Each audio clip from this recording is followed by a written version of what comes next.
Hello and welcome. I am Light, and this is my channel. And today we're going to talk about some of the United States' oldest cold cases. So, before we get started, if you are not subscribed, why not? Please go ahead and do so.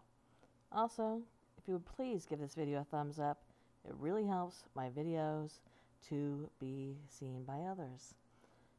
Alright, let's get started on this, shall we?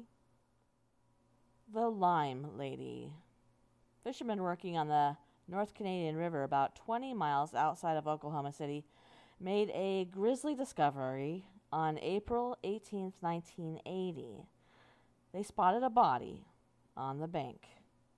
Police quickly determined that the woman's cause of death was a gunshot, and they also noticed that she'd been covered in lime, which was thought to intensify decomposition and destroy evidence. But the joke's on you, it actually creates a partially mummified victim. She became known in local media as the Lime Lady. The woman was a white female between the ages of 18 and 25. She stood 5 feet 6 inches tall. She weighed 120 pounds. She had undergone extensive dental work, and she had a heart tattoo on her chest. One of the things police couldn't figure out about the Lime Lady was, who was she? In 2020, almost 40 years after the mystery began, testing from the DNA Doe Project, matched with dental records from the U.S. military, conclusively identified this woman. Her name was Tamara Lee Teagard. She had served in the Army, and her remains were discovered on what would have been her 21st birthday.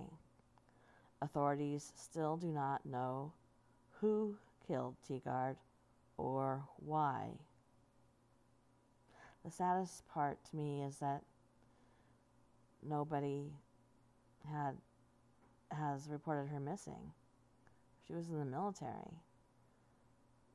It's always sad. We're going to move on to Oregon. The mysterious vanishing of Marvin A. Clark isn't the oldest active cold case in Oregon, but it's the oldest unresolved missing persons matter in the entire United States. The final time that anybody purported to see the 75-year-old Clark alive was on Saturday, October 30th, 1926. That is when he arrived at a bus terminal in downtown Portland, having just made the trip from his home in suburban Teagard, likely to visit his daughter. A former town marshal of Linton, later absorbed into Portland, reports that at the time they say that Clark walked with a limp and had no identification on his person. And then, just like that, Clark disappeared. A hefty cash award was offered by the subject's daughter, and that didn't lead to any viable information about her father's whereabouts. 60 years later, loggers working in a rural area outside Portland uncovered an almost completely intact skeleton, along with a loaded handgun, a few coins, and police-issue shoes. State medical examiner Dr. Karen Gunson ruled that the unidentified man, who some believed to be Clark, had died from a self-inflicted gunshot wound to the head. In 2011, state forensic anthropologist Dr. Nikki Vance sent a sample of the recovered skull to the University of North Texas for DNA analysis. Technicians were able to find living descendants of Clark, but the bones might not be his. Analysis indicates that the remains were of a middle-aged man, not one in his 70s. Rhode Island, Joanne Reynolds. A mysterious and shockingly violent crime unnerved the residents of North Kingstown, Rhode Island in 1980. Now, more than 40 years later, local law enforcement authorities cannot explain quite why Joanne Reynolds was brutally murdered or who committed the horrific act.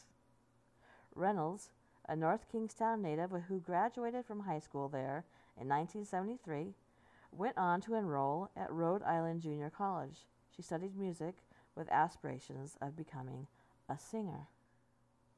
On the evening of February 16, 1980, she arrived home at her rented cottage situated behind a two-story apartment building, and a neighbor attests that they saw her come home alone. North Kingston police calculated that Reynolds died sometime between just after midnight and before 10 o'clock in the morning, viciously stabbed to death more than a dozen times. Neighbors in the apartments didn't remember hearing any strange sounds or screaming coming from Reynolds' cottage, which didn't show any signs of a forced entry. Detective Lieutenant Louis Narciso is quoted as saying, "I feel it was somebody that she knew. She was careful about keeping her doors locked." 4 decades on, Reynolds' murder is still unsolved. Next, South Carolina.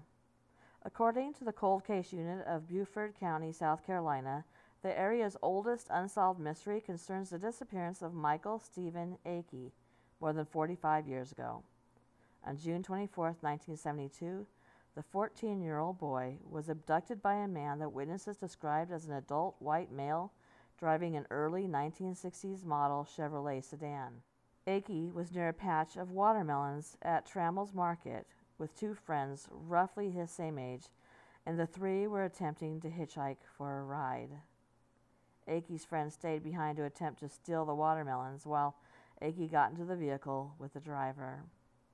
Akey's companions couldn't provide many characteristic details about the man behind the wheel, but when Akey got into the car, it was the last time he was seen alive.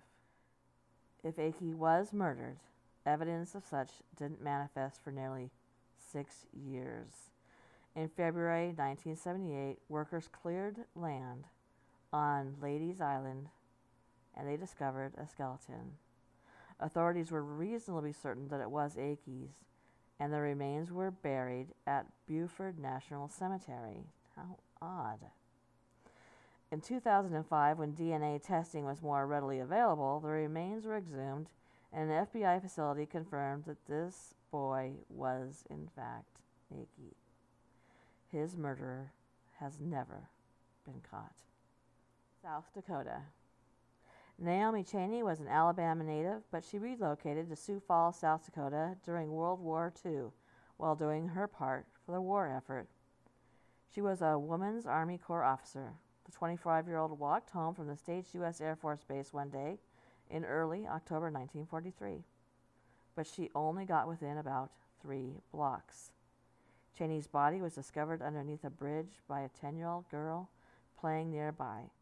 The Minnehaha County Sheriff's Office determined that Chaney had been killed by a powerful blow to the head with a blunt item as she was walking home. Then her body was abandoned not far from the site of her death. Police arrested a farmhand who lived less than 50 feet away from where Chaney's body was discovered, and there was blood matching Chaney's type located on the man's shoes and on the ground outside of his residence. Sophisticated blood testing didn't exist in 1943, so police couldn't be sure that it exactly matched Chaney's. They set the farmhand free, who was never publicly identified, but whom authorities say died in the war. Chaney's murder was never solved. And our last one for today, Tennessee. According to the Middle Tennessee Mysteries, the ambush-style, racially motivated murder of Elbert Williams is one of the inciting incidents that led to the rise of the civil rights movement in the American South in the mid-20th century. But as of the 2020s, the identities of Williams' killers are still unresolved. In 1940, the population of Brownsville, Tennessee was 75% African American, and yet Black residents were refused employment, the right to vote, banking services, among other indignities and violations. Williams decided that he had had enough, and he co-founded a local branch of the NAACP.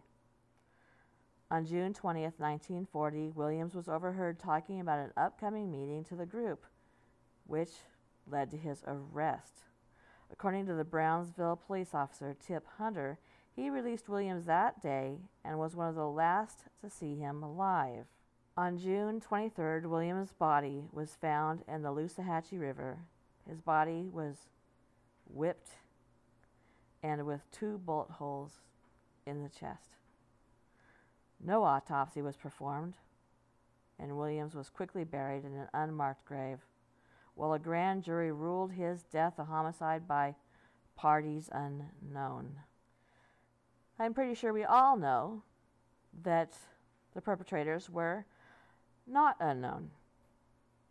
Williams' wife long attested that the law enforcement had something to do with his death, and finally an investigation was reopened in 2018 after the passage of Tennessee's Civil Rights Crimes Cold Case Law, which sought to find justice for unpunished murders of black men and women in the Civil Rights Movement era. And nobody's name has ever been turned over. His case is unsolved. Thank you for coming to my channel. I appreciate it. If you're interested in this type of content, please go ahead and subscribe. Click the bell if you do, because you'll be notified when my content goes live. Please give this video a thumbs up, and good night.